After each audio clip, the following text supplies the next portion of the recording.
नमस्कार। यो बहसमा म यहाँलाई हार्दिक स्वागत गर्दछु। जीवराम भण्डारी।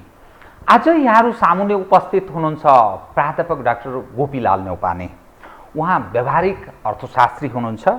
उहाँले इन्डस्ट्रियल साइकोलोजीमा विद्यावारिधि गर्नुभएको छ। आज म उहाँसँग नेपाल अहिलेसम्म सर्वाधिक पछि किन पर्यो भन्ने एउटा जीवित प्रश्न छ।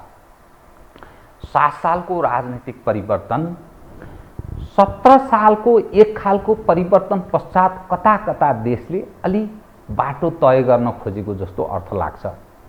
विभिन्न उद्योगहरू खुलेका छन्, राजमार्गहरू बनेका छन्। विभिन्न क्षेत्रमा त्यो अहिले पनि उदाहरणीय रूपमा नेपालीहरू पेश गर्छन्। 17 सालदेखि राजा महेन्द्रको शासनकालसम्म अर्थात् 28 सालसम्म। तत्पश्चात नेतृत्व उपर प्रश्न उठ्यो। फलत 36 सालमा जनमत सङ्ग्रहको घोषणा र 37 सालमा जनमत सङ्ग्रह। तत्पश्चात 46मा पञ्चायतको अवसान। यसरी हेर्दाखेरि 28 सालदेखि 46 सालसम्म पनि नेपालको राजनीतिक अस्थिरतामा रमेको देखिन्छ। 46को राजनीतिक परिवर्तन अनि 62-63मा आइपुग्दा अर्को खालको परिवर्तन र अहिलेको अवस्था हेर्दा हामीले झन्नै जसलाई हामीले लोकतन्त्र या प्रजातन्त्र जे नाम दिइरहेका छौँ, यसको उपयोग हामीले गरेको 42 वर्षको हाराहारी भएछ। 7 सालदेखि 17 साल, 46देखि यहाँसम्म आइपुग्दा र गणतन्त्रको मात्रै प्रयोगको अवस्था हेर्ने भने 16 वर्ष प्लस भएको छ। संसारमा हरेक देश समृद्ध छ। हामी झन्झन तन्नम किन छौँ? हामी भुटानलाई बडा अपमानको रूपमा हामी हेर्दथ्यौँ। भुटानको अहिले पर क्यापिटा इन्कम 3200 प्लस, यो साल सायद 4000 प्लस डलरमा ऊ प्रवेश गर्दैछ। हाम्रो अवस्था तुलना गर्दा अफगानिस्तानसँग छ। अफगानिस्तान जो जर्जर पश्चिमाहरूले ठिलठिलो बनाएको देश, रुसले एक समय सोभियत सङ्घले ध्वस्त बनाएको देश, तर हाम्रो प्रतिस्पर्धा अफगानिस्तानसँग छ। मैले दक्षिण एसियाको कुरा गरिरहेको छु। आज श्रीलङ्का पथको कुरा गरिँदैछ। हामी ठुल्ठुला राजनीतिक परिवर्तनको कुरा गर्छौँ, फुर्ती दिन्छौँ, तर हाम्रो यो हविगत किन? विदेशीहरूको चलखेलको पनि कुरा गर्छौँ र नेपाली जन गुजाराका लागि विदेश किन जान बाध्य छन्? यी यावत प्रश्न छन्। त प्राध्यापक डाक्टर गोपीलाल न्यौपाने पुँजीवादको वकालत गर्नुहुन्छ र उहाँका 3वटा पुस्तक मेरा सामुन्ने छन्। क्यापिटलिजमका सवालमा एउटा उहाँले पुस्तक लेख्नु भएको छ र प्याराडाइम शिफ्टको कुरा गर्नुभएको छ उहाँले, र अर्को छ नेप्लिज साइकोलोजी। त आज म उहाँसँग अलिकति खुलेर विषय किन हामी तन्नम भयौँ र अझै पनि छाँटकाँट उँभो लाग्ने किन छैन, अलिकति विश्लेषण अनि अलिकति विगतदेखि वर्तमानसम्मलाई सूचनामूलक ढङ्गले विषयलाई उठान गर्ने प्रयत्न गर्नेछु। सर्वप्रथम म उहाँलाई स्वागत गर्छु। सर, स्वागत छ। धन्यवाद। नमस्कार। अब म विषयमा कहाँ प्रवेश गरेँ भने तपाईँ पुँजीवादको वकालत गर्नुहुन्छ। नेपालले अवलम्बन गरेको अहिलेसम्मको स्थिति हेर्दा मिश्रित अर्थतन्त्र, कम्युनिस्टहरू आफूलाई कम्युनिजमको अर्थात् अन्तत्वगत्व हामी जाने भनेको साम्यवादमा हो भन्छन्। काङ्ग्रेस कन्फ्युजनमा छ अनि पञ्चहरूले एक ढङ्गले प्रयोग गर्ने प्रयत्न गरे, होइन? म यो दायाँ बायाँ विषय म यसकारण उठाउँदिनँ, नेपालीको अवस्था बडा दुःखद छ, दर्दनाक छ। ठुल्ठुला राजनीतिक कुरा हाम्रा नेतृत्व पङ्क्ति सोकल नेताहरूले गर्दछन्, तर देश यो तन्नम के कारणले भयो? एउटा स्वतन्त्र अर्थात् सायद तपाईँ स्वतन्त्र नै हुनुहुन्छ भन्ने मैले ठानेर मैले यो सम्मानसूचक भाषा प्रयोग गरेछु, नत्र यो लठुवा प्रकृतिको जो प्रोफेसरहरू पिएचडी गरेका मानिसहरू छन् उनीहरू उप मेरो अलग धारणा म राख्दछु। त तपाईँको नजरले के कारण नेपालको यो हविगत छ र नेपाली यति तन्नम अवस्थामा छन्? धन्यवाद। पहिलो कुरो त राजनीतिक परिवर्तन नेपालमा 7 सालमा एक किसिमको परिवर्तन आयो। राणा शासन गयो, तर राणाको जुन चरित्र हो त्यो बाँकी रह्यो। उनीहरू पुनः सत्तामा बसे। राणा शासन ढले पनि राणाहरूको चरित्र कायम रह्यो। उनीहरूको इकोनोमीमा जुन हालिमुहाली थियो, अर्थतन्त्रमा त्यो बाँकी रह्यो। एकलौटी उनीहरूको बाँकी रह्यो र प्रशासनमा पनि उनीहरूको जुन ग्रिप थियो त्यो ग्रुप उनीहरूले छोड्नु परेन। यो चल्दै आयो, पञ्चायती व्यवस्था आयो। पञ्चायती व्यवस्थामा राणा शाहले नै रिसोर्सलाई मोबिलाइज गरे एकलौटी, र टोटल प्रशासन उनीहरूले आफ्नो किसिमले मोबिलाइज गरे र बाँकी पिपुल बाहिर बसे।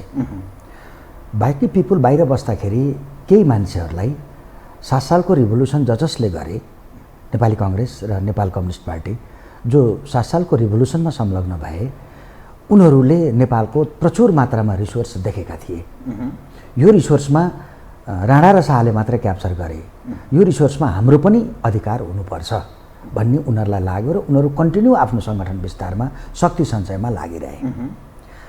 पञ्चायती व्यवस्था 36 सालको जनमत सङ्ग्रहले पञ्चायती व्यवस्थालाई अलिकति कमजोर पार्यो, तर फेरि उसले अर्को एउटा छलाङ मार्यो र रिसोर्समा उसले हात कहीँ पनि झिक्नु परेन, तर निरन्तरता दियो। तर काङ्ग्रेस र कम्युनिस्टहरू अलिकति बलिया भइसकेका थिए। त्यसको परिणाम 46 सालमा परिवर्तन आयो, अर्को राजनीतिक परिवर्तन आयो। त्यो राजनीतिक परिवर्तनबाट पनि यो मात्रै काङ्ग्रेस र कम्युनिस्टको मात्रै थियो कि तपाईँ अलिकति राजनीति पनि जोडेँ मैले? हजुर, अरूको पनि भूमिका थियो त्यो? बाहिरको भूमिका त नेपालमा हुने नै भयो। त्यो चाहिँ अहिलेसम्म पनि कायम नै छ। खास गरिकन पछिल्लो समय उत्तरतिरको इन्फ्लुएन्स अलिकति बढी देखिन्छ। दक्षिणतिरको भूमिका त पहिलादेखि नै क्याबिनेट डिसिजनमै उनीहरू आएर बस्थे, त्यो त छँदैछ। तर मूल रूपमा चाहिँ देशभित्रैको शक्ति, जुन शक्ति नेपालमा रिसोर्समा एउटालाई रिप्लेस गरेर आफू कब्जा गर्न चाहन्थ्यो कि जनताका लागि काम गर्न? आफू कब्जा गर्न चाहन्थ्यो, जनताका लागि होइन। त्यो चाहिँ 46 सालको मोमेन्टले उनीहरूलाई त्यो सुविधा दियो र उनीहरू नेगोसिएसन गरे। काङ्ग्रेस, कम्युनिस्ट र पञ्चहरूको बिचमा नेगोसिएसन भयो। राजा यिनीहरूको बिचमा नेगोसिएसन भयो र त्यो नेगोसिएसनले के भन्यो भने रिसोर्समा उनीहरूले फेरि हात छोड्नु नपर्ने सेयरको कुरा आयो। उनीहरूले राणा र शाहले रिसोर्सबाट फेरि हात झिक्नु नपर्ने, पुराना पञ्चहरूले हात झिक्नु नपर्ने अनि सेयरिङ गर्ने, उनीहरूलाई पनि क्रमशः इन्भल्भ गर्दै लिएर जाने किसिमको मोडालिटीमा 46 सालको राज्यको स्रोतमाथि र यता आएर जुन राजतन्त्र गयो 72 सालको मोमेन्ट पछि भनौँ न, यो 71-72 के अरे 61-62 मोमेन्टले जुन राजतन्त्र गयो, त्यो राजतन्त्र जाँदाखेरि पनि राजाको प्रवृत्ति, राजाको अथवा राणा र शाहले जुन एक छत्र पहिलादेखि नै नेपाललाई एक्सप्लोइट गरिरहेका थिए, त्यो अहिले पनि गएको छैन, होइन। उनीहरूसँग एजिटी छ र बाँकी रिसोर्समा उनीहरूले नभ्याएको रिसोर्स, त्यो वर्गले, त्यो कुलीन वर्गले नभ्याएको रिसोर्समा काङ्ग्रेस र कम्युनिस्टको अहिले एक छत्र अहिले उनीहरूको शासन छ। यसो गर्दाखेरि लगभग हिजो राणा र शाह मात्रै हुँदा कम मान्छेले इन्जोय गरे रिसोर्सलाई, कम मान्छेको हातमा रिसोर्स थियो, होइन। उनीहरूले थुप्रै रिसोर्स छोडेका थिए।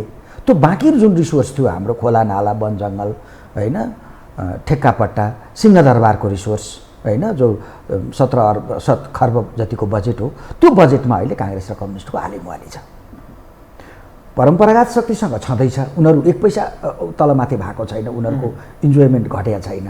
तर नयाँ रिसोर्सहरू ट्याक्सिङ, पिपुललाई ट्याक्सिङ गरेर र नयाँ रिसोर्सहरू आइडेन्टिफाई गरेर, होइन, वन जङ्गल भयो, खोला नाला भयो, ढुङ्गा भयो, बालुवा भयो, गिटी भयो, होइन, आदि इत्यादि नेचुरल रिसोर्स, पहाड भए, यी सबैमा अहिले नयाँ रिसोर्सको इन्भेन्सन गरेर त्यो रिसोर्स, नेपाल त रिसोर्समा रिच छ, नेचुरल रिसोर्समा, त्यो रिसोर्समा अहिले काङ्ग्रेस र कम्युनिस्टको पार्टीका तिनका क्याडरहरूले इन्जोय गरिरहेका छन्।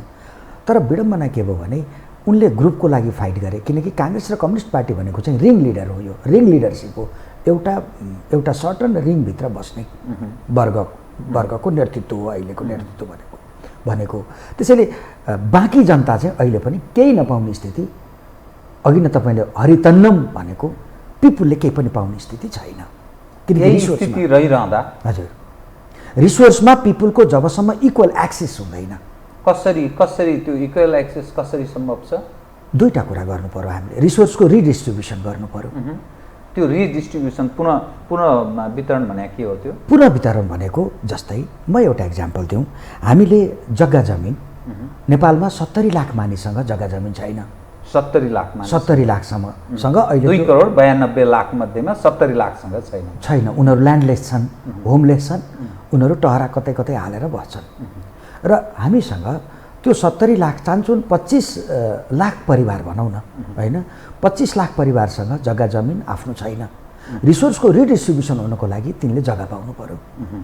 र मैले एउटा स्ट्याटिस्टिक्स, यो जग्गा जमिन वितरण समस्याको समाधान हो जुन पुँजीवादको तपाईँ एडभोकेसी गरिरहनु भएको छ। यो त फेरि वितरणमुखी भयो, प्रतिस्पर्धाको कुरा तपाईँ एकातर्फ हामीसँग तपाईँ वितरणको कुरा गर्नुभयो। एकदम हामीसँग म यहाँलाई सन्तुष्ट पार्ने कोसिस गर्छु।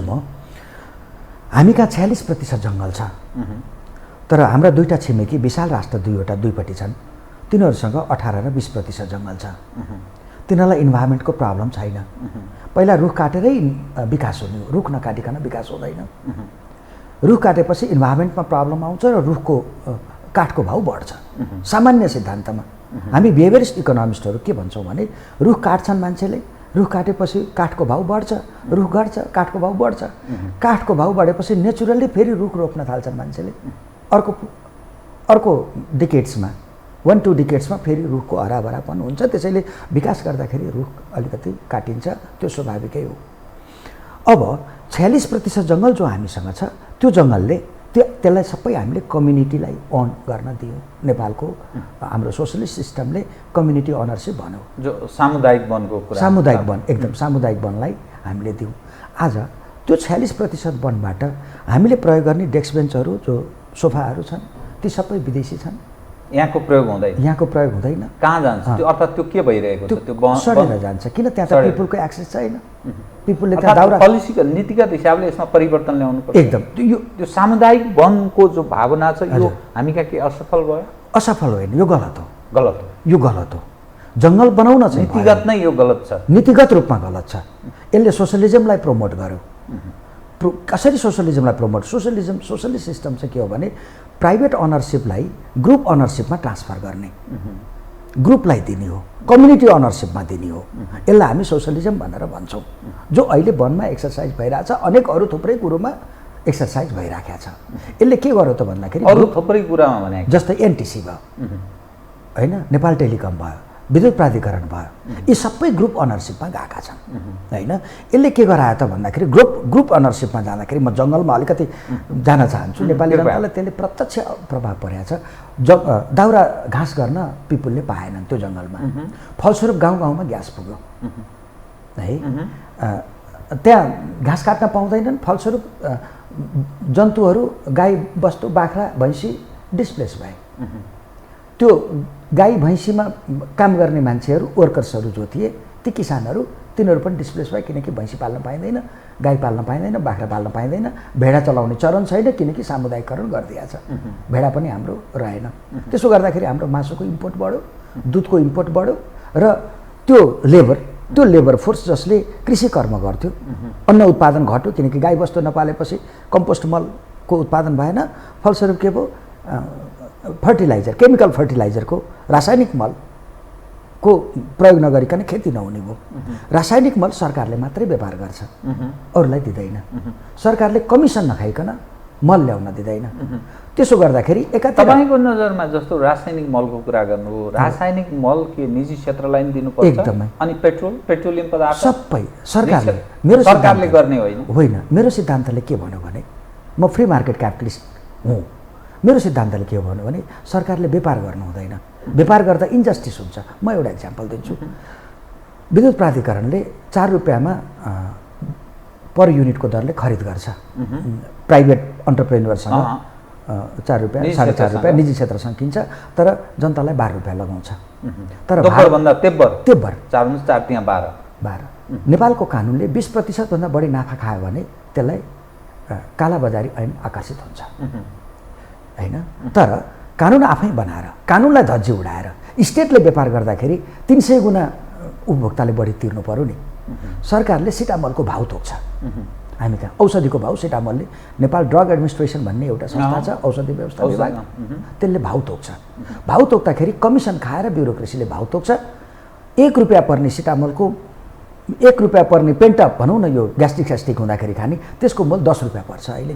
किन उता डिलिङ गर्छ, प्रत्येक कुरोमा कमिसन खाएर भाउ तोक्छ। त्यसैले मार्केटलाई हामीले फ्रिडम, लाइसेन्समा ठुलो लाइसेन्स सिस्टम छ। आफ्ना कार्यकर्ताले पैसा पाएपछि लाइसेन्स पाउँछ औषधि अथवा कुनै उद्योग खोल्नलाई। मैले लाइसेन्स सिस्टम अन्त्य गर्नुपर्छ भने त्यसैले मार्केटलाई फ्री गरिदेऊ, लाइसेन्स सिस्टम नराख न। कोअपरेटिभलाई नदेऊ। कोअपरेटिभ हुँदाखेरि म एउटा इक्जाम्पल दिन्छु। मैले जङ्गलको इक्जाम्पल दिएँ, त्यसले हाम्रो ग्यास गयो, हाम्रो डिपेन्डेन्सी बढ्यो होइन हाम्रो। तर हामीले त्यो जङ्गलबाट काठ दाउरा पनि उपयोग गर्न पाएनौँ। हाम्रा फर्निचर सबै विदेशी छन्, पैसा जति सबै विदेश गयो। त्यसैले तिम्रो एउटा नीतिगत निर्णयले, सोसलिजम प्र्याक्टिस गर्ने साथीहरूको एउटा नीतिगत निर्णयले नेपाल कति पराधीन भएको छ, बेरोजगारी बढ्यो। अब उनीहरूले स्टेटले बिजनेस गरे। अर्को कुरो 3 पिलर इकोनोमी भनेर भन्यौँ हामीले। 3 पिलर इकोनोमी भनेको चाहिँ प्राइभेट, स्टेट र कोअपरेटिभ। कोअपरेटिभ दिँदाखेरि हामीले देखिहाल्यौँ के हुँदो रहेछ। स्टेटले बिजनेस गर्यो, स्टेटले बिजनेस गर्दाखेरि 80 रुपियाँ पर्ने पेट्रोल 100-200 रुपियाँमा बेच्छ गभर्मेन्टले। कहाँनिर मुद्दा लाग्छ गभर्मेन्टलाई? कानुन बनाएर गर्छ ऊ। प्राइभेटले बिजनेस गर्यो भने त्यहाँ मान्छेले क्वेसन गर्छन्। अर्थात् नीतिगत भ्रष्टाचार भइरहेको छ र यो सरकार आफै यो काम गरिरहेको छ। एकदम बिचौलियाको काम सरकार स्वयंले गरिरहेको छ। एकदमै। तपाईँ बस चलाउँछ सरकारले, नेपाली जनताको ट्याक्स साझा यातायातमा लगानी गर्छ। एरोप्लेन सरकारले चलाउँछ, अरू प्राइभेट त चलेकै छ नि त। एक एङ्गलबाट मानिसहरू भन्छन् नि, भलै तपाईँ, म यसको अर्थशास्त्रको विद्यार्थी होइन, तर सामान्य नोहाउ भन्छन्, त्यो बुझ्नु हामीले जरुरी छ पत्रकार भएपछि।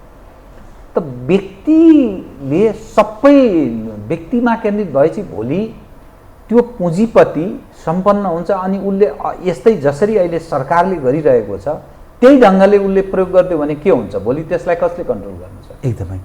बुचर बिहान मासु काट्ने बुचरले बिहानै 4 बजे नै खसी किनेर ल्याउँछ होइन, उसले खसी काटेर घर घरमा मासु पुर्याइदिन्छ। त्यहाँ कहीँ मोटिभेसन छैन नि, कसैले भन्नु पर्दैन उसलाई तिमी खसी किनेर लिएर आऊ, मासु काट, अन्केर देऊ भन्नुपर्छ, अर्डर गर्नुपर्छ, कहीँ स्वाभाविक रूपमा। हामी काठमाडौँमा 24 घन्टा साग खान पाउँछौँ, 12 महिना साग खान पाउँछौँ। त्यहाँ कसैले भनेको छ यदि सरकारले कन्ट्रोल गर्न थाल्यो भने साग पनि खान हामी पाउँदैनौँ, त्यो मासु पनि खान पाउँदैनौँ सरकारले यदि नियन्त्रण गर्न थाल्यो भने। त्यसैले मैले के भन्न खोजेको भने नेपालको इकोनोमी धाराशाही हुनबाट जोगाउने हो भने जनतालाई फ्रिडम देऊ। र काङ्ग्रेसीहरूले उनीहरू सरकार आउने बित्तिकै प्राइभेटाइजेसनको अत्यन्तै नकारात्मक रूप प्रदर्शन गरे। प्राइभेटाइजेसन भनेको मैले पढेको मैले पढेको प्राइभेटाइजेसनमा सरकार ओन्ड जुन बिजनेस हुन्छन्, जुन कम्पनी पब्लिक इन्टरप्राइजेसहरू हुन्छन्, त्यो चाहिँ गरिबहरूलाई दिने हो, गरिबहरूलाई दिने हो, सेयर दिने हो। किन मैले अघि नै एउटा कुरा गरेको थिएँ फ्री सोइलको। गरिबसँग नेपालमा न ल्यान्ड छ, न सेयर छ, न मेसिन छ। तपाईँको जेनेरेसनल पोभर्टी त्यो कारणले भयो। 75 लाख मानिसहरू नेपालमा अन्डर पोभर्टी छन् होइन, 75 लाख मानिसहरू अन्डर पोभर्टी छन्। न्यूनतम गरिबीको रेखा मुनि छन्। तिनले लाउन खानलाई तिनलाई समस्या छ होइन। तिनको एभरेज आयु तपाईँको औसत उमेर 35-36 वर्षभन्दा बेसी छैन होइन। एउटा 72 एनिमलको जस्तो जीवन तिनले बिताउनुपर्छ। गरिबको सरकार भनेको सोसलिस्टहरूको सरकार, काङ्ग्रेस र कम्युनिस्टको सरकार 30 वर्षदेखि उनीहरूले शासन गरिरहेका छन्। तर नेपालमा गरिबी बढ्दो छ, इनइक्वालिटी बढ्दो छ। यो इनइक्वालिटी किन बढ्यो, यो गरिबी किन बढ्यो भन्दाखेरि गरिबको एक्सेस रिसोर्समा भएन, जमिनमा उसको रिसोर्स छैन, एक्सेस छैन। र उनीहरू 1 कट्ठा र 2 आना जग्गा दिन्छु भनेर, त्यो पनि भोटको लागि, भोट ब्याङ्कको लागि। म एउटा इक्जाम्पल दिउँ, तपाईँको यो सरकार शेरबहादुरजीको सरकार बन्ने बित्तिकै तपाईँको बुटवलमा 4 जना मान्छे मारिए। त्यहाँ 1900 बिघा जमिनमा मान्छेहरू 20औं-30औं वर्षदेखि त्यो इन्डस्ट्रियलाइजेसनको लागि जग्गा राखेको रहेछ। त्यो जग्गामा हामी बस्छौँ भनेर मान्छेहरू आए। त्यहाँ कुनै विनोद चौधरी लाइकका मान्छेहरू, काइन्डका मान्छे गएका थिएनन्। ती भूमिहीन थिए, गरिब थिए, तिनलाई सरकारले गोली हानेर मार्यो। यति विरोधी, यति गरिब विरोधी। त्यो जमिन 30 वर्षदेखि आइडल छ। म अरू कुरो गर्दिनँ। मूलपानीमा एउटा जग्गा छ खेलकुदको लागि भनेर राखेको, हजारौँ बिघा जमिन। त्रिभुवन विश्वविद्यालयको हजारौँ बिघा जमिन त्यहाँबाट खोसियो जनताको। त्यो आज विभिन्न प्राइभेट, विभिन्न यिनका काङ्ग्रेस र कम्युनिस्ट र भातृ सङ्गठनहरूले प्रयोग गरिरहेका छन्। पाइन्छ त्यसो गर्न? त्यो जनताको जग्गा जनतालाई देऊ न, त्यो आइडल बसेको ल्यान्ड, त्यहाँबाट उत्पादन हुन्छ। उत्पादन भयो भने हाम्रो इम्पोर्ट घट्छ, भाउ पनि घट्छ, इन्फ्लेसन घट्छ। यो जग्गा जमिन भनेको नि सरजी, यो चाहिँ कसैले नेचुरल भन्लान्, यो नेचुरल गिफ्ट हो भन्लान्। म चाहिँ भगवानको देन हो, यो गड गिफ्टेड हो भनेर भन्छु। कसैले नेचुरल भन्ला, त्यो आफ्नो छुट छ, म कसैलाई केही भन्दिनँ। तर जे होस् यो गिफ्ट हो, भगवानको गिफ्ट हो, नेचर गिफ्ट हो। यहाँ चाहिँ शेरबहादुरजीको जति अधिकार छ, प्रचण्डजीको जति अधिकार छ यो ल्यान्डमाथि, जति अधिकार उसको छ, यो केपीजीको छ, त्यत्तिकै अधिकार आम नागरिकको छैन, भुइँ मान्छेको चाहिँ छैन। अनि यिनले को हुन् यिनीहरू जसले डिक्टेट गर्छ म तिमीलाई 2 धुर दिन्छु, 2 आना दिन्छु जग्गा भन्ने? को हो यिनीहरू? Are they god? को हो यिनीहरू? त्यसैले मैले के भने जनताले ल्यान्ड पाउनु पर्यो, त्यो उनको नाउँमा पाउनु पर्यो। बेच्न पाउँछ पाउँदैन होइन, ब्याङ्कमा राख्न पाउँछ पाउँदैन होइन, गरिबले लोन पाउँदैन नेपालमा। तपाईँको यतातिर जग्गा छैन, तपाईँ हामीले यो जग्गा मात्रै म्यानेज गर्न सक्यौँ भने पनि जोसँग खेतीपाती गर्ने हात छन्, बलिया हात छन्, गोरु जोत्न सक्छ जसले, हलो चलाउन सक्छ जसले, खेतीपाती जसले गर्न सक्छ, त्योसँग त जग्गै छैन। तपाईँ यो जग्गा दिने हो भने नेपाल इम्पोर्ट 3 महिनामा, म धेरै भन्छु। तपाईँ पुँजीवादको वकालत गरिरहनु भएको छ होइन, तर तपाईँका कुरा सुन्दा जो वर्गविहीन समाज, जो अन्तत्वगत्व हामी पुग्ने साम्यवादमा हो भन्छ नि, कम्युनिस्ट हौ भन्नेहरू, त तपाईँ त त्यस्तो कल्पनाको कुरा गरिरहनु भएको छ। कसरी यो पुँजीवादको कुरा हो? पुँजी क्यापिटलिजमको कसरी कुरा होइन? क्यापिटलिजम भनेकै यही हो जीवराम सर, यही चाहिँ हो क्यापिटलिजम भनेको। जस्तै अमेरिकामा भूमिहीन मान्छे होला र स्ट्रिट पिपल त छ, तर त्यहाँ बस्न लखेट्दैन कसैले पनि। चितवनमा एउटा चेपाङले घर बनाएर आगो लगाएको यिनीहरूलाई होइन, कहीँ छ यिनीहरूको दिल छ गरिबप्रतिको सहानुभूति। उनीहरू त केवल आफ्नो स्वार्थ। त्यसैले यहाँ गलत भाष्य कम्युनिस्ट र काङ्ग्रेस भनेको यिनीहरू गरिबका दोस्त हुन्, गरिबका रसिया हुन् भनेर भ्रम हो, असाध्यै ठुलो हुन्। के त तपाईँको नजरमा काङ्ग्रेस के को एडभोकेसी गर्छ, अर्थात् कसको अनुयायी हो? नेपालका कम्युनिस्ट हौ भन्नेहरू के को advocacy? They are selfish people, immoral people, एकदम अनैतिक मान्छे हुन्। मैले अनैतिक किन भने जनताबाट मत लिएर जनताको ट्याक्स नसोधिकन उनीहरू आफ्नो तलब तोक्छन्, आफ्नो भत्ता तोक्छन्, अवसर जति सबै आफन्तलाई बाँड्छन्, आफू विदेश भ्रमण त्यही जनताको पैसाबाट गर्छन्, महँगा गाडी यिनै किन्छन्, अनि ठुल्ठुला महलमा यिनीहरू बस्छन्। त्यो कसको पैसाले? जनताको पैसाले। जीवराम सर कहिल्यै सोधेका छन् उनीहरूले? जनता हो, तिमीहरूको पैसा मैले प्रयोग गरेँ, म गरौँ कि नगरौँ, म विदेश जाउँ कि नजाउँ? औषधि उपचार विदेशमा गर्छन् जनताले, जसले ट्याक्स तिर्छ, जो ट्याक्स पेयर हो, त्यो ट्याक्स पेयरले जीवराम सर सिटामोल पाउँदैन यहाँ। तर उनीहरू स्विजरल्यान्ड र इन्डिया अनेक महँगा अस्पतालमा उपचार गर्छन्। उनलाई बाँच्ने रहर हुँदा जनतालाई बाँच्ने रहर हुँदैन। त्यसैले मैले भन्ने गरेको छु, दे आर इमोरल पिपल। अर्काको सम्पत्ति त्यसै लिन पाइन्छ, सोध्नु पर्दैन। संसारका जे जति देशहरू छन् जो समृद्ध छन्, यस्तै माध्यमबाट, चुनावी प्रतिस्पर्धाको माध्यमबाट आर्थिक निर्वाचन हुँदै उनीहरू शासक बन्छन् र त्यहाँ एक खाले समृद्धि पनि छ। नेपालको सन्दर्भमा कुरा गर्दा मैले अघि पनि भने झन्डै 40 वर्षभन्दा बढी हामीले यो सोकल डेमोक्रेसीको प्रयोग हामीले गरेका छौँ। लिक्वान युले सिङ्गापुरमा 31 वर्ष लगभग उनले काया पलट गरे। संसारका अरूको दक्षिण कोरिया अनेकौँ देशहरू उदाहरण दिन सकिन्छ, चीनमै पनि 25-30 वर्षमा काया पलट भएको छ। त हामी कहाँ मूलत संसारमा सफल हुने, समृद्ध हुन सक्ने देशहरू, त्यहाँका नागरिक समृद्ध हुन सक्ने, हामी कहाँ यो तन्नम भन्ने जो मैले भाषा प्रयोग गरेँ, तन्नम हुनुपर्ने, यहाँले भने चाहिँ 75 लाखभन्दा बढीको चाहिँ अवस्था बडा कारुणिक दृश्य, त्यस्तो अवस्थाको तपाईँले कुरा, जनावरको जस्तो जीवन छ नेपालीको भन्नुभयो यहाँले। त के कहाँनिर समस्या छ यो जसका कारण यहाँ मिश्रित अर्थको कुरा पनि गरिन्छ, काङ्ग्रेस एक खाले कुरा गर्छ, कम्युनिस्ट अरू खाले फेरि मिलेर खान्छन्, मिलेर हिँड्छन्। समस्या के हो यो यसको? काङ्ग्रेस र कम्युनिस्टमा एउटा स्टेपमा समानता छ। Both of them are socialist. एउटाले डेमोक्रेटिक भन्ला, अर्कोले साइन्टिफिक सोसलिजम भन्ला। विशेषण त विभिन्न किसिमको कालो मान्छे र गोरो मान्छे, मान्छे त मान्छे नै हो, फन्डामेन्टल क्यारेक्टर त एउटै हुन्छ। त्यसैले all of them are same, alike. त्यो दुइटै एउटै हुन्। हिजो हामीले राजा फाल्यौँ, राजा फाल्नै पर्थ्यो। कतिपयलाई अहिले राजाले राम्रो गर्छ कि भन्ने भ्रम छ। अहिलेको 21औं शताब्दीमा सोभरेन्टी, राजा भएपछि सोभरेन्टी डिभाइडेड हुन्छ होइन। पहिला सोभरेन्टी राजामा मात्रै थियो होइन, राजामा मात्रै सोभरेन्टी थियो। हामीले भोग्यौँ त्यो सोभरेन्टीमा। राजाको बाटो हिँड्न पाइँदैन थियो, राजा हिँडेको बाटो हिँड्न नपाउने, राजाको बाटो पखालिने, अरू चाहिँ धुलोमा हिँड्नुपर्ने। र उनले के भन्थे भने तिमी र ममा फरक हो है, we are ruler and you are our feeder. तिमीले मलाई पोस्ने हो, तिमी ट्याक्स तिर, म इन्जोय गर्छु भन्थे उनी। हामीले त्यो मन पराएनौँ। सोभरेन्टी पिपुलमा हुनुपर्छ, यो देश चाहिँ पिपुलको हो भनेर भनियो। त्यसपछि अहिले सोभरेन्टी अहिले पिपुल र राजामा बिचमा राखियो। त्यसले पनि चित्त बुझेन र सोभरेन्टी पिपुलमा आयो। त्यसैले म आग्रह गर्न सोभरेन्टी पिपुलमा आयो भने कसरी कुपात्र नेतृत्वमा एक्ज्याक्टली यो गलत एजुकेसन। नेपालको एजुकेसन सेन्टर अफ इन्डक्ट्रिनेसन भन्छु। जो 75 लाख नागरिक नेपालीको जनावरको जस्तो जीवन छ भने एकदम हो, त पिपुलमा सोभरेन्टी आयो भनेर मान्ने के आधार भन्न खोजेको? एक्ज्याक्टली जुन सोभरेन्टी हामीले जुन डेमोक्रेसी अहिले अभ्यास गरिराखेका छौँ, यो डेमोक्रेसी अपूर्ण डेमोक्रेसी हो। पूर्ण हुन के गर्नुपर्छ? पूर्ण हुनलाई जहाँ एक्सप्रेसनको सुविधा त छ, एक्सप्रेसन त हामी गर्न पाउँछौँ, तर इम्प्रेसनको राइट छैन। इम्प्रेसन भनेको चाहिँ जस्तै निर्मला पन्तमाथि अत्याचार भयो, त्यो परिवार करायो, त्यो वरिपरिका मान्छे कराए, धेरै कराए, भोग्न मात्रै पाउने भयो हामीले। एक्ज्याक्टली, तर उसले जस्टिस पाएन। त्यसैले जबसम्म जस्टिस हुँदैन, जसलाई हामी इम्प्रेसनको राइट भन्छौँ, जबसम्म भोग्न पाउने राइट हुँदैन, डेमोक्रेसी फुलफिल हुँदैन। त्यसैले अहिलेको लोकतन्त्र कुन पाथबाट प्राप्त हुन सक्छ? त्यो त्यसको लागि जस्टिस, न्याय।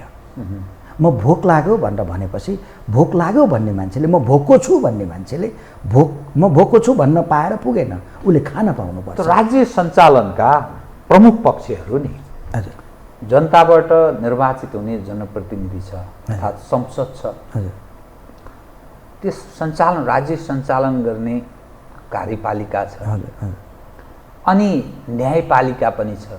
त भनेपछि कहाँनिर समस्या रह्यो त? पहिलो कुरो कार्यपालिका छ, व्यवस्थापिका छ, न्यायपालिका। एक्ज्याक्टली, यसमा म आउँछु। पहिलो कुरो इकोनोमिक फ्रिडम भएन हामी कहाँ। इकोनोमिक फ्रिडम भनेको चाहिँ जस्तै म ट्याक्स तिर्छु, गभर्मेन्टले मलाई सर्भिस दिनुपर्छ, त्यस कारणले म ट्याक्स तिर्छु। हामी कहाँ 32 किसिमको ट्याक्स छ, जनतालाई जहाँसुकै 32 किसिमको ट्याक्स तिर्नुपर्छ नेपाली जनताले अहिले। किन? हाम्रो जस्तै केही उदाहरण, जस्तै sales tax, custom, profit tax, अनेक किसिमका सर्भिस ट्याक्स, रिन्यू ट्याक्स, अनेक किसिमको। एउटा संस्था दर्ता गरौँ, दर्ता रजिस्ट्रेसन ट्याक्स नै 32 किसिमको ट्याक्स हामीले तिर्नुपर्छ। चामलमा 50-55% कर छ, जसले हाम्रो फुड महँगो भयो। रेस्टुरेन्टमा फुड आइसकेपछि 13% भ्याट र 10% सर्भिस चार्ज तिर्नुपर्छ, 23% ट्याक्स प्लेटमा फुड आएपछि हामीले तिर्नुपर्छ। त्यसैले नेपालमा फुड महँगो भयो, किन? हामी कहाँ प्रोडक्सन छैन। अर्थात् यो राज्य यो सत्ताको शोषण हो, यो एकदमै सत्ताले जनतामाथि गरेको शोषण। मिलिजुली यहाँ 3टा मिलेका छन्, पोलिटिसियन, ब्युरोक्रेसी र बिजनेसम्यान।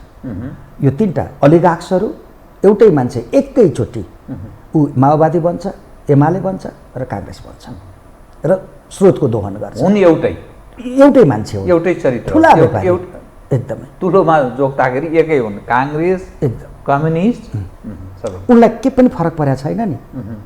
ती मान्छे, ती ठुला व्यापारी, धनाढ्य, पैसा जति जम्मै नेपालबाट कमाएर विदेशमा लगानी गर्ने मान्छे, तिनी कहिले काङ्ग्रेस हुन्छन्, कहिले एमाले हुन्छन्, कहिले माओवादी हुन्छन्। उनलाई असिलो त काहीँ पनि भएको छैन नि। त्यसैले मैले अहिले बेसिक कुरा के गरेको थिएँ भने अल आर सोसलिस्ट, यी सबै सोसलिस्टहरू हुन्। यिनले खालि रिसोर्समा क्याप्चर गर्ने मात्रै हो। यिनले कसरी बेनिफिट हुन्छ? तपाईँ कोभिडको बेलामा जनतालाई भित्र थुनेर भ्रष्टाचार गरे होइन? तपाईँले अघि एउटा सन्दर्भमा के कुरा गर्नुभयो भने समस्याको सर्जक one of the part monarchy हो। जापान समृद्धि छ, हराभरा छ, त्यहाँ अधिकारको सवालमा त्यहाँ कुनै हामीले अधिकार पाएनौँ त्यहाँका मानिसले भन्दैन। बेलायत प्रजातन्त्रको जननी मानिन्छ, जुन गणतन्त्रको तपाईँ कुरा गर्दै हुनुहुन्छ। कङ्गोमा, रुवान्डामा गणतन्त्र छ एकदम। अनि त्यो र त्यो तुलना गर्नुहोस्, अनि नेपालमा गणतन्त्र छ 17 वर्षदेखि। एकदमै त्यो के फरक? मानिलिनुहोस् त, लो सिस्टमले हुने भएको भए त्यो सिस्टम त छ, बेलायतमा पनि सिस्टम छ, राजासहितको डेमोक्रेसी हो त्यो। एकदम राजालाई एउटा राजा बिना कल्पनै गर्दैन त्यहाँका। जापानको, थाइल्यान्डको, अरू धेरै देश छन्। अनि बताउनुहोस् त। एकदमै इन्डिभिजुअलको रोल जहाँ दिइन्छ, जहाँ व्यक्तिको महत्त्व हुन्छ, त्यो समाज अगाडि बढ्छ। ब्रिटेन डेमोक्रेटिक एक्सर्साइज गर्यो लामो समयदेखि, जापानले डेमोक्रेसीको एक्सर्साइज गर्यो र इन्डिभिजुअलिटीलाई कदर गर्यो, रेस्पेक्ट गर्यो उसले लामो समयदेखि। तर नेपालमा कहिल्यै पनि इन्डिभिजुअलिटीको कदर भएन। ग्रुप अब्जेक्टिभ हामी मिसनमा लाग्यौँ। देश काङ्ग्रेस र कम्युनिस्टको 70 वर्षको एजुकेसनले जुन विश्वविद्यालयमा हामीले एजुकेट गऱ्यौँ त्यो केवल तपाईँको ग्रुप मिसनको लागि मात्रै, ग्रुप अब्जेक्टिभ फुलफिल गर्नको लागि मात्रै भयो। त्यसैले मैले के भने इन्डिभिजुअलिटी व्यक्तिको, बेलायतमा राजतन्त्र पनि छ, बेलायतमा साइन्टिस्टहरू पनि छन्, इन्भेन्सन त्यही हुन्छ होइन, सिस्टम त आफूले छान्ने हो। तर नेपालमा हामीले राजतन्त्र फालिसक्यौँ र किनभने नेपालमा राजतन्त्रले काम गर्न सकेन, राजतन्त्रले विकास दिएन, व्यक्तिको दोष छ। एक्ज्याक्टली राजाको राज संस्थाको नेतृत्व गर्ने उपर समस्या। एक्ज्याक्टली त्यहाँ समस्या आयो, यो फालियो होइन। अहिले केही मान्छेहरू यसले पनि विकास हुन सकेको छैन। प्लुरलिजम भन्ने जो नेपालले लियो, बहुलवाद, यो बहुलवादले चाहिँ के भन्छ भने कोएक्जिस्टेन्स भन्छ। कोएक्जिस्टेन्स भनेको इन्ट्रेस्ट ग्रुपहरू सबै एक्जिस्ट गर्छन्, इक्वली एक्जिस्ट गर्छन्। त्यसो गर्दाखेरि हिजोका जुन परम्परागत शक्तिहरू थिए, जसले जनतालाई सप्रेस गरे, जसले जनताको स्वतन्त्रतामाथि दमन गरे, जसले जनतालाई विपन्न पारिरहे, सम्पन्नता आउन दिएनन्, राजा राणा अनि र अहिलेका ओलिगार्क्सहरू, बिजनेस ओलिगार्क्सहरू होइन, जसले रिसोर्सलाई एक्सप्लोइट गर्छ नेपालको। तपाईँ जुन राजाको कुरा गरिरहनु भएको छ नि, राजाको प्रत्यक्ष शासन भनेको हजुर राजा महेन्द्रले गरेको 9-10 वर्ष, हजुर पञ्चायत चल्यो 30 वर्ष, 42 वर्ष त यही सोकल डेमोक्रेसी अर्थात् यो जुन सिस्टम छ हामी त्यो प्रयोग गरिरहेछौँ। कसरी त्यहाँ तुलना गर्नुहुन्छ भन्नु? एकदम राजतन्त्र भन्दा तपाईँले जुन महेन्द्रको कुरा गर्नुभयो, व्यक्तिगत रूपमा महेन्द्रका केही विकासका अवधारणाहरू थिए। उनले एउटा नेसनलिजम पनि एक किसिमको परिभाषा स्थापित गर्न सके होइन। चार्मिङ पर्सनालिटी पनि हो महेन्द्रको। अलिअलि विकास, एक किसिमको विकास पनि उनले जग बसालेका हुन्। तर त्यसको कन्टिन्युटी राजतन्त्रले गर्न सकेन होइन। फलस्वरूप नेपालबाट राजतन्त्र गयो, त्यो जानु पर्थ्यो, गयो, किनकि सोभरेन्टी भने जनतामै आउने हो। एज अ रिपब्लिकन मलाई चाहिँ अब यो जमानामा पनि राजाको छोरो राजा हुने र शासक चाहिँ होइन स्वाभाविक रूपमा जाने भन्ने क्षमताको आधारमा जानुपर्छ। जनताको छोरो जसको क्षमता देखाउँछ उसले शासन गर्ने हो भन्ने पक्षको मान्छे भएको हुनाले मलाई यो रिपब्लिकन सिस्टम मलाई प्रिय छ, मनपर्छ। तर नेपालमा रिपब्लिकनिजम, गणतन्त्रका आधारभूत दुईवटा सिद्धान्तहरू नेपालमा छैनन्। जस्तै रिपब्लिकनिजममा, गणतन्त्रमा मन नपरेको नेता जनताले सजिलैसँग फाल्न पाउँछन्। तर विगत 46 सालदेखि निरन्तर 5-6 अनुहार, गिरिजा कोइराला र सुशील कोइराला छैनन्, बाँकी त्यही अनुहार 46 सालदेखि निरन्तर हामी देखिरहेका छौँ। जनतालाई मन नपर्दा पनि तिनलाई नै रेस्पेक्ट गर्नुपर्ने, तिनको जय जयगारका हुनुपर्ने, तिनको स्ट्याचु बन्ने, तिनको नभए छोराछोरीको पनि बन्न थाल्यो, प्रेमिकाहरूको पनि बन्न थाल्यो। यसले गर्दाखेरि के त भन्दाखेरि हटाउन पाइएन। रिपब्लिकन सिस्टममा चाहिँ हटाउन किन पाएन? जब जनतामा जनता सबै सर्वेसर्वा छ भने किन हटाउन सकेन? क्याडर बेस्ड पार्टी भए हामी कहाँ। यिनीहरूसँग 10 लाख काङ्ग्रेससँग छ, 10 लाख एमालेसँग छ, अर्को 10 लाख माओवादीसँग छ, तराई सोसलिस्ट पार्टी उपेन्द्रजीकोमा 8-10 लाख उनीहरूसँग होला। 50 लाख मान्छे यहाँ पोलिटिक्सको व्यापार गर्छन्, राजनीतिको व्यापार गर्छन्, त्यसको माध्यमबाट गुजारा गर्छन्। अनि एक्ज्याक्टली रिसोर्स सबै उसले क्याप्चर गर्छन्। र ती 50 लाख मान्छे, ती पार्टीहरूको समर्थक सडकमा आउँदाखेरि यहाँ सिस्टम चेन्ज हुन्छ। यदि यो सिस्टमले, अहिलेको बहुदलीय व्यवस्थाले, मलाई यो व्यवस्था बडो प्रिय छ, यदि यो व्यवस्थाले काङ्ग्रेस र कम्युनिस्ट अनि तराईको समाजवादी पार्टीलाई फेसिलिटेट गर्न सकेन, उनको जुन कमिसनको जालो, त्यो कमिसनको जालो तोडिनु भयो, यिनले यो व्यवस्था पनि फाल्छन्। यी यति बलिया छन्। त्यसैले तपाईँले पार्टी यति बलिया पार्नुभयो अहिले नेपालमा, ताकि जनताका कुनै पनि समस्या कसैले पनि सुन्दैन। यहाँ मलाई जस्टिस भएन, म बोक्कै छु, म विदेश जानलाई यति अप्ठ्यारो छ। अहिले सरकारले एउटा ड्राइभरको लाइसेन्स दिन सक्दैन, विदेश जानलाई आऊ भन्छ। अहिले त गभर्मेन्टले के पोलिसी लियो भने प्रोडक्सन गर्नु त परेन नेपालमा, किनकि उद्योग धन्दा त उहाँहरूले बन्द गरिदिनु भयो सबै। दुईवटा कारणले बन्द भयो। एउटा, उहाँहरूले क्याडराइजेसन गर्नुभएको छ सबै स्कुल र कलेजमा, उहाँका नेभी सङ्घ र अखिलका नाममा अनेक गुन्डाहरूको शासन छ। कलेज जति प्राध्यापक सङ्घ डिभाइडेड छ। झोले एउटा मान्छे, एउटा इन्टेलेक्चुअल अहिले विश्वविद्यालयमा म पढाउँछु भनेर जान सक्दैन काङ्ग्रेस र कम्युनिस्टको सिफारिस बिना। अर्को झोले थपिनुपर्छ, अर्को झोले हुनुपर्छ। अर्को झोले हुनुपर्छ। त्यहाँ एउटा उद्योग चल्दैन उनलाई डोनेसन नदिकन। नेपालमा चिनी मिल राम्रै चलेको थियो, चिनी मिल उहाँहरूले ध्वस्त गरिदिनु भयो। आज चिनीको आयात मात्रै छ, हामीसँग चिनी इन्डस्ट्री कहाँ छन् त? एउटा चिनी मिल जसले चलाउँथ्यो उनीहरूलाई डोनेसन दिनुपर्ने पार्टीलाई, अनि तिनका क्याडर्सलाई उचालिदिने, अनेक किसिमका बार्गेनिङका नाउँमा कम्युनिस्ट र काङ्ग्रेसका सङ्गठनहरू र मजदुर उचाल्ने, मालिकसँग डोनेसन लिने, मजदुरलाई निष्फिक्री उनीहरूको प्रचारका क्याडर बनाइदिने। त्यसो गर्दाखेरि उद्योग धन्दा सबै हाम्रा सिद्धिए। आज उद्योग धन्दा हामीसँग छैनन् होइन। लाइसेन्स लिनुपर्छ बाहिरबाट आउने मान्छेलाई, बाहिरबाट आउने एफडिआई जुन फरेन डाइरेक्ट इन्भेस्टमेन्ट हो त्यो सिद्धिएको छ, किनकि नेपालमा नेपाल वातावरण छैन। किन इन्भेस्टमेन्ट गर्न पनि पैसा दिनु पर्यो, चन्दा दिनु पर्यो उहाँहरूलाई, अनि इन्डस्ट्री स्थापना गरिसकेपछि हामीले इन्टरनेसनल मार्केट नखोजिकन आउँदैन। हामीले इन्टरनेसनल मार्केट त बनाउनै सकेका छैन। यस्ता काउवाड मान्छेहरू यिनीहरू, काङ्ग्रेस र कम्युनिस्ट भनेको काउवाड पिपुल हुन्। देशभित्र जनतालाई मेजोरिटीको आधारमा, साइजको आधारमा, राति राति जुलुस निकालेको आधारमा, के भन्छ त्यो आगो लिएर हिँड्छन् नि, आगो लिएर राति राति सहरमा आगो लिएर हिँड्ने जुलुस निकाल्दै जनतालाई आतङ्कित पारेर टेरोराइज गराएर तपाईँ जनतालाई क्याप्चर गर्ने र राके जुलुस भन्नु एकदम राके जुलुस होइन, त्यो जुलुस निकाल्ने, जनतालाई टेरोराइज पार्ने, तर विदेशीको अगाडि लम्पसार पर्ने। म एउटा इक्जाम्पल दिउँ कृपया।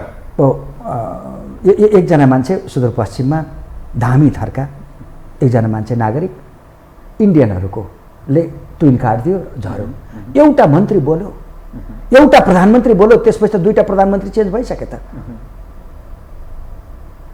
यो भन्दा यो लेभलको काउवाडनेस, लाचारपन अरू केही हुन्छ, डरपोकपन केही हुन्छ। त्यसैले ती काउवाड पिपुलहरू ग्रुपमा बस्ने अनि इन्डिभिजुअललाई थ्रेट गर्ने, चन्दा माग्ने। आज एउटा इन्डस्ट्री उनलाई चन्दा नदिकन एक्जिस्ट गर्न सक्दैन, स्कुल र कलेज चल्न सक्दैनन्। यहाँ एउटा प्राइभेट कम्पनी तपाईँ उनलाई चन्दा नदिकन चल्न सक्दैन, किनकि दे आर इन ग्रुप र इन्डस्ट्रियलिस्टहरू सबै एक्लै हुन्छन्। एउटा उद्योग यहाँ चल्न सक्दैन। अर्थात् तपाईँको सारमा भनाइअनुसार यथास्थितिमा मुलुक रहन सक्दैन, अर्थात् नेपाली जन सर्भाइभ गर्न सक्ने स्थितिमा रहँदैन। त जब मानिस एउटा बिरालोलाई चुकुल लगाएर भित्र थुनेर राख्यो भने अन्ततोगतवा त्यसले त्यो मानिसको घाँटी समात्छ कि त्यसलाई भेन्टिलेट कुनै जाने पथ बाटो सानो छोडिदिनुपर्छ भन्छ नि। तपाईले डाटा एउटा पेश गर्नुभयो, 75 लाख नेपालीको अवस्था जनावरको जस्तो छ, 70 लाख घरबार जमिन विहीन छन् जुन भन्नुभयो। त यो मानिस के कुनै दिन जाग्छ यिनीहरूलाई स्वाहा बनाउँछन् भन्ने तपाईँ ठान्नुहुन्छ कि यत्तिकै सहेर बस्छन् भन्ने तपाईँको अर्थ के? एउटा जस्तै कुनै चिज तान्दाखेरि पनि एउटा लिमिटसम्म त इलास्टिसिटी हुन्छ उसको, त्यसपछि त ब्रेक हुन्छ नि त। त्यसैले मैले अहिले के देखेको छु भने हामीले राइट स्कुलिङ दिउँ भने, राइट तरिकाले हामीले जे भएको छ त्यो स्कुलिङ हामीले दिउँ भनेदेखि यिनीहरू ब्रेक हुन्छन्। दिने कसले? दिने हामीले, तपाईँ हामीले हो, हामी जो बुझेका छौँ। त सोखल जो पढे लेखेको भनिन्छ नि, हो प्राध्यापक भन्नुहोस्, वकिल भन्नुहोस्, पत्रकार भन्नुहोस्, अथवा अरू जो पढे इन्जिनियर, डाक्टर, तपाईँले अघि भन्नुभयो झोले छन्, दूतावासका छन्, विदेशीहरूका छन्, यहाँ मिडियामा पनि विदेशीहरूको लगानी छ, जर्ज सोरसहरूका फन्डिङ छन्। अनि एज ए होलमा जसरी सबै त्यो मानिस बिकाउ माल छ भने त्यो कसले एडभोकेसी गर्छ? तपाईँले एजुकेसनको कुरा गर्नु, एजुकेसनमै समस्या छ। अनि कहाँबाट त्यो सम्भव छ? र यो 75 लाख र त्यो 70 लाख जो मानिस जाग्छ उसले कहिले बुझ्छ र? त्यो पनि जाग्छन् र बाँकी जो यो काङ्ग्रेस र कम्युनिस्टका झोलेहरू अथवा राजाका पक्षपाती झोलेहरू यिनको अत्याचार जब क्लाइमेक्समा पुग्दैछ, यही हो क्लाइमेक्सको सिन। मलाई अचम्म लागेको छ, साउथ क्लाइमेक्समा पुग्दैछ। मलाई अचम्म यसको सङ्केत के ले? क्लाइमेक्समा पुग्यो भन्ने सङ्केत के हो भने हामीसँग अहिले इम्पोर्ट गर्ने बाहेक एक्सपोर्ट केही पनि छैन। अर्थात् खालि आयात मात्रै गर्छौँ, नेपालले निर्यात केही पनि गर्दैन। पाम आयल एउटा थियो, त्यो पनि त्यो देशले जहाँबाट आउँथ्यो कन्ट्री अफ ओरिजिन उसले बन्द गरिदियो। अब हामीसँग पठाउने केही छैन। एउटा मान्छे छ, सरकारले, नेपाल सरकार, नेपाल गभर्मेन्ट यस्तो एउटा सरकार हो विश्वको जसले मानव तस्करी कानुन बनाएर गर्छ, वैधानिक प्रकार, नीतिगत हिसाबले। एकदमै त्यसैले सरकारले मानिसको सरकार व्यवसाय मानव गरेको छ। तस्करी गरिराखेको छ। आऊ आऊ घरबाट आऊ आऊ भन्छ। पढ्न जान विद्यार्थीलाई बाहिर पठाउने, छुट्टै मन्त्रालयको छुट्टै एउटा त्यहाँ भटाभट त्यो पाइन्छ बाहिर पढ्न जान र विदेश जानलाई।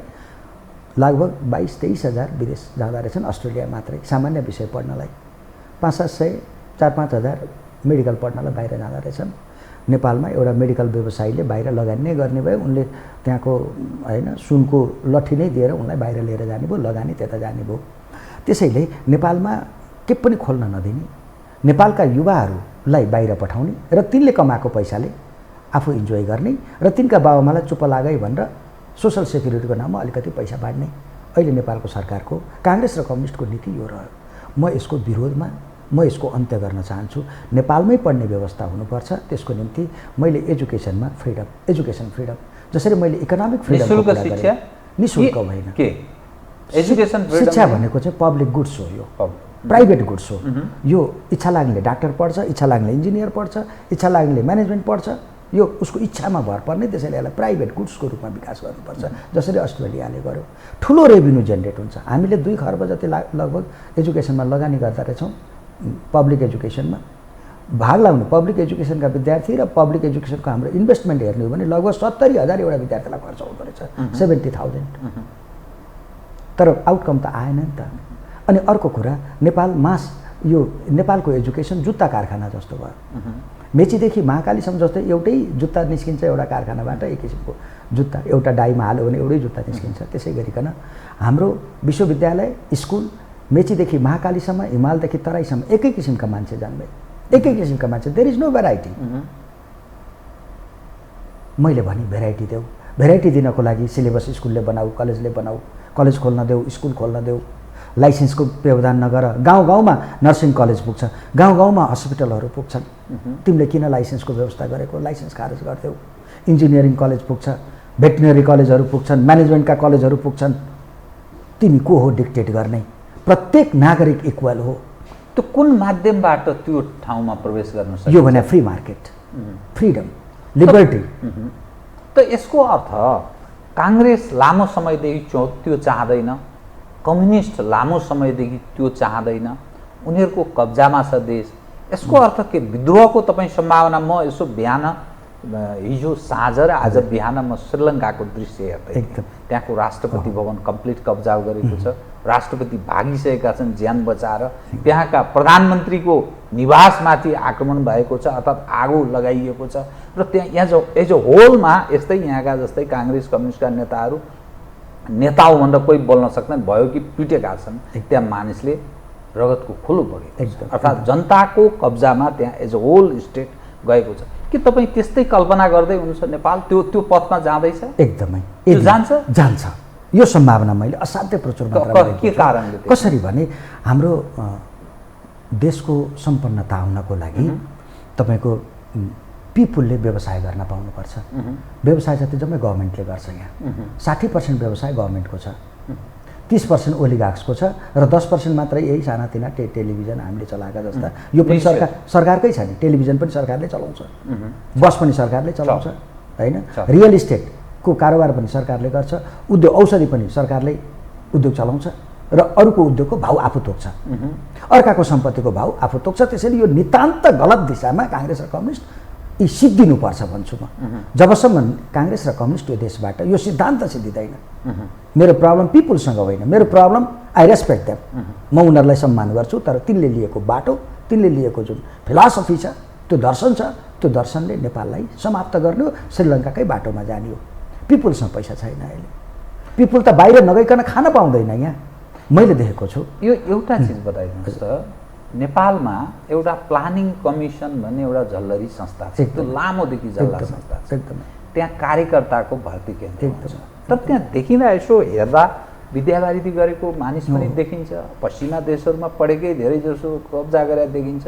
अनि अर्थ मन्त्रालय छ, ती पढे लेखेकै मानिसहरू सचिव छन्, किनभने मास्टर्स नगरी त सचिव हुन सकिँदैन।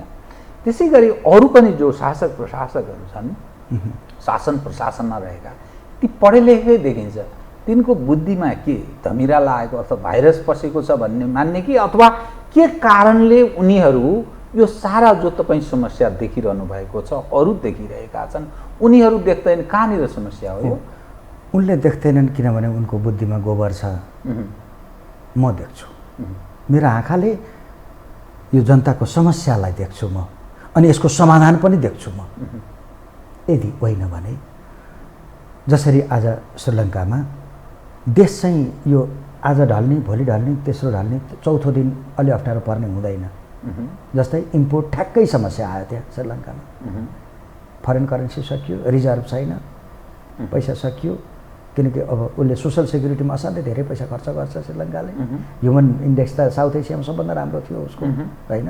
एउटा कुरो त्यसले के गर्यो, उसलाई पैसा बाँड्न सिकायो, पैसा बसी बसी खान सिकायो, जुन हामी पनि त्यही गर्दैछौँ। हामी पनि त्यही गर्दैछौँ। नेपालको एउटा नेताले, प्रधानमन्त्रीले बिहान बेलुका भात खान बसी बसी हुन्छ भनेर भनिदिए। हाम्रै नेताले काठमाडौँ विश्वविद्यालयमा टोपी लाएर, दीक्षान्तको टोपी लगाएर पढेर को ठुलो मान्छे भयो भनेर भनिदिए। त पागल जति सबै के, पागल खाना पढ्नुपर्ने सबै के राजनीतितिर छन् क्या है? यस्ता मान्छे म आग्रह गर्न चाहन्छु, यस्ता फटालाई हराइदिनुहोस् न, जनतालाई मेरो आग्रह थियो। तपाईँ जनताले कहाँबाट हराउँछ? तपाईँ जुन मानिस आफ्नो सर्वाइभ कसरी गुजारा गर्ने भनेर ऊ बिहानदेखि बेलुकासम्म बिचरा चिन्तामा छ, कसरी उसले चाहिँ त्यो व्यक्तिसँग सामना गर्न सक्छ? यो के रहेछ भने यो डेभलपिङ कन्ट्रीको, पुवर कन्ट्रीको समस्या चाहिँ हाम्रो छोराछोरीलाई पढाउने, आफ्नो घरबार चलाउने, होइन, आफ्नो दैनिकी चलाउनलाई हामीलाई स्ट्रेस भइरहेको रहेछ, होइन? मिडल क्लास र बिहानदेखि बेलुकासम्म उसले त्यो तनावले मान्छे फर्गेटफुल हुँदो रहेछ। म त साइकोलोजिस्टको स्टुडेन्ट हो, है? त्यो तनावले फर्गेट गराउँदो रहेछ मान्छेलाई र बिर्सिँदो रहेछ घटना। हिजो अस्ति मात्रै अत्याचार जो जनतालाई भित्र लकडाउनको नाउँमा पटक पटक जनतालाई भित्र थुनेर उहाँहरूले कमिसनको खेल खेल्नुभयो, क्वारेन्टाइनहरू बनाउनु भयो, कमिसनको लागि आफ्ना कार्यकर्तालाई पैसा दिनुभयो, तर क्वारेन्टाइनभित्रै मान्छे मार्नुभयो। त्यो लगभग धेरै नेपालीले बिर्सिसकेका छन्। किन? त्यो मेमोरीमा त्यो आउँदै आउँदो रहन्छ। आफ्नै कामले फुर्सद छैन, आफ्नै जीविकोपार्जन कसरी गर्ने, छोराछोरीलाई कसरी विदेश पठाउने, सर्ट मेमोरी हुन्छ, सर्ट मेमोरी हुने भयो, होइन? त्यो रिप्रेसन, थटको रिप्रेसन हुँदो रहेछ यहाँ। त्यसैले मैले यो सिस्टमले, यो तरिकाले यो नेपाल चल्यो भने अझ 30 वर्ष काङ्ग्रेस र कम्युनिस्टलाई शासन गर्न दियो भने नेपाल सिद्धिन्छ। नेपाल सिद्धिन्छ, नेपाल रहँदैन। किनभने रुसले किन आक्रमण गर्यो युक्रेनमा भन्दा रिसोर्स छ युक्रेनमा। That is a resourceful country. रुसलाई मन परेन, त्यो रिसोर्स लिन खोज्यो। नेपाल रिसोर्सफुल कन्ट्री हो। चुप लाएर छिमेकीहरू हेरेर बस्दैनन्, नजर लागिरहेको छन् क्लोजली। नेपालमा यस्ता काउवाड मानिसहरू, बुद्धिहीन मानिसहरू शासनमा पटक पटक गइरहने, ग्रुपको आधारमा हार हो गरेर जनतालाई टेरराइज गरेर। तपाईँ त्यो राँके जुलुस भन्नुभयो नि तपाईँले, त्यो राँके जुलुस निकाल्ने मान्छे हो त्यो। 21औं शताब्दीको सभ्य समाजमा सहरमा आगो बाल्दै मान्छेहरू हिँड्छन् र भोलिपल्ट अनिखेरि बन्द हुन्छ। त्योभन्दा जङ्गली, त्योभन्दा तल्लो स्तरको अनसिभिलाइज्ड व्यवहारहरू केही हुन्छ। अनि हेरेर बस्ने ठुलो ठुलो। तपाईँ बोल्नुहोस्, म बोल्छु, हामी थालौँ बोल्न भन्ने हो मेरो आग्रह। आम नागरिकलाई नै मेरो त्यही आग्रह, बोल्न थाल्नुहोस्। यो बार्बरपन, तपाईँ इकोनोमिक फ्रिडम, मैले अघि नै इम्प्रेसनको कुरा गरेँ, जस्टिस छैन, बार्बरिजम हो। त्यसो भए यो बार्बरिजम हो, शुद्ध बार्बरिजम। तपाईँ क्रिप्टो करेन्सीमा नेपाली जनताले लगानी गर्न पाउँदैनन्, भर्चुअल करेन्सीमा जान पाउँदैनन्। त्यसले गर्दा नेपाल ग्लोबल कन्टेक्स्टमा, इकोनोमिक कन्टेक्स्टमा गएन। ट्याक्स फिर्ता पाउँदैनन्। मलाई अप्ठ्यारो पऱ्यो, मैले तिरेको ट्याक्स मलाई फिर्ता, नेगेटिभ ट्याक्सिङ छैन। नेपालको सरकारले लिन मात्रै जानु। तपाईँ 32 किसिमको, त्यसैले मैले भनेको छु ट्याक्स त चाहिन्छ, तर सिङ्गल ट्याक्सिङमा जाउँ न हामी। के अहिले यो मनी फ्रिजिङको स्थिति हो कि पुँजी पलायनको स्थिति हो कि के हो? एकदम क्यापिटल त फ्लाइट त भइराखेको छ। ह्युमन क्यापिटल पनि फ्लाइ भएको छ, मनी पनि फ्लाइ भइराखेको छ। किन? यहाँ लगानी गर्न त कोही पनि चाहँदैन नि, यहाँ किन वातावरण नै छैन। त्यो के अब चाँडै मुद्रास्फीतिको तपाईँ सम्भावना देख्नुहुन्छ नेपालमा? एकदमै। इन्फ्लेसन अझ बढ्छ, किनभने सरकारलाई पैसा, किनकि यो ठुलो ब्युरोक्रेसी 9 खर्ब रुपियाँ हाम्रो चान्चुन तलबमा जान्छ। त्यसैले मैले भनेको छु 60% कटौती गरौँ न यसलाई, 60% कटौती गरौँ यसलाई। नेपालको ब्युरोक्रेसी 60% कटौती गरौँ। फेरि यो ब्युरोक्रेसीले सर्भिस पनि दिन सकेका छैन नि त। यो ब्युरोक्रेसी त सामन्तीहरूको ट्रेनिङबाट आएको ब्युरोक्रेसी हो, त्यही सिस्टमबाट ट्रेन भएको छ। यसले जनतालाई सुविधै दिँदैन केही पनि। अहिलेको ब्युरोक्रेसीले परम्परागत भयो। यो फ्युडलिस्टिक माइन्डसेटबाट आएको ब्युरोक्रेसी हो। यो ब्युरोक्रेसीले काम गर्न सक्दैन। जनतालाई सेवा दिनु हो भने त सिंहदरबारको एकचोटि पर्खाल भत्काउन हामी ट्याक्स तिर्न चाहिँ आऊ अनलाइनबाट ट्याक्स तिर्न पाइन्छ पाइँदैन। अब जान सक्ने सम्भावना र आउने विकल्प के र त्यो वे बताइदिनुहोस् त। यो वे चाहिँ फ्रिडम हो। म इन्डिभिजुअल फ्रिडमको पक्षपाती, लिबर्टी। त्यो कहाँबाट प्राप्त हुन्छ? अब शासन सारा राजपाट उनीहरूको कब्जामा छ, त्यो कहाँबाट प्राप्त हुन्छ जनतालाई? यो it is the high time. मैले असाध्यै सम्भावना देखेको छु।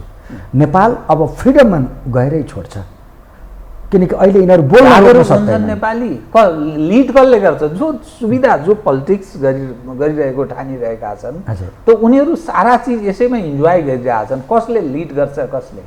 जनता आफैले गर्छन्। किनकि अत्यन्त अत्याचार, एउटा लिमिटभन्दा बेसीको अत्याचार जुन नेपाली जनतामाथि काङ्ग्रेस र कम्युनिस्टले अहिले गरिराखेका छन्, फ्रिडम नदिएर, इकोनोमिक फ्रिडम छैन, ट्याक्स फिर्ता हुँदैन, बाहिर लगानी गर्न क्रिप्टो करेन्सी लगायतको यो क्यापिटल मार्केट यति रेगुलेटेड छ। पुँजी बजारको स्थिति, लगानी गर्ने एउटा ठाउँ थियो त्यहाँ, पिपुलले यसो लगानी गर्थे, त्यो ठाउँ समाप्त गरिदिएका छन् यिनीहरूले। आफ्नो मान्छे गएको बेला वात्त भाउ बढाइदिने अनि घटाइदिने।